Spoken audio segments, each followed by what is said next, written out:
তালটাকে ভালো করে জাল দিয়ে নিয়েছি। তালের পিঠে হবে, ময়দা দিয়েই করব।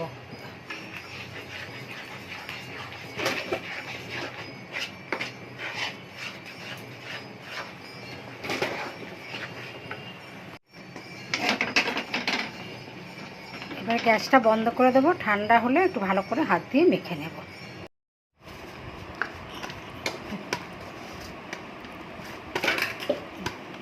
মেখে নিয়েছি, এবার গোলা করে নেব।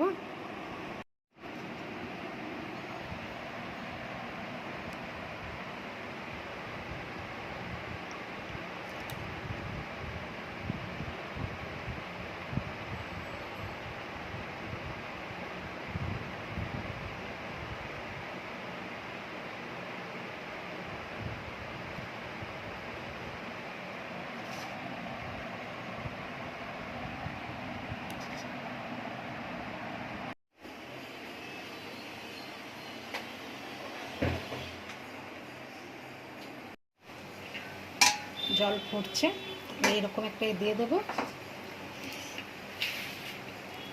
এবার এটাতে পিঠেগুলো সাজিয়ে দেব। পিঠেগুলো এরকম করে সাজিয়ে সাজিয়ে দেব, ভাপা পিঠে করা হবে।